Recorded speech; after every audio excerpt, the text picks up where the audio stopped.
السلام علیکم، میں ہوں محمد بلال عباسی اور آپ دیکھ رہے ہیں فکسر نیوز۔ استعفیٰ کیوں دیا اور عدم اعتماد میں کس کو ووٹ دیں گے؟ طارق بشیر چیمہ کا بیان سامنے آ گیا۔ میں نے ضمیر کی آواز کے مطابق کوشش کی ہے، فیصلہ کروں۔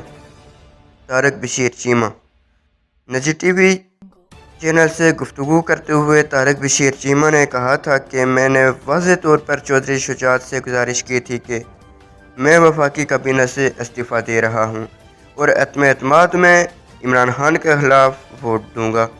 انہوں نے کہا کہ میں نے ضمیر کی آواز کے مطابق کوشش کی ہے، فیصلہ کروں۔ ان کا کہنا تھا کہ چودھری شجاعت اور پرویز الہی دونوں میں کوئی فرق نہیں، میری اپنی سوچ اور ذہن ہے۔ جس نہج میں ملک کو لے جایا گیا ہے، بہت بہتر انداز سے معاملات حل ہو سکتے تھے، لیکن وزیراعظم نے بہت سارا وقت ضائع کر دیا۔ ان کا کہنا تھا کہ بعض دفعہ ہمارے پاس کوئی چارہ نہیں ہوتا، ہم جیسے لوگ چپ کر کے مستعفی ہو کر بیٹھ جائیں۔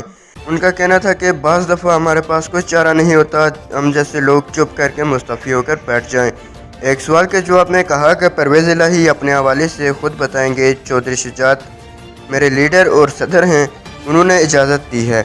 انہوں نے مزید کہا کہ عدم اعتماد کا ووٹ عمران خان کے خلاف ڈالوں گا، مونس الہی کہیں گے تو میں خود ملنے جاؤں گا۔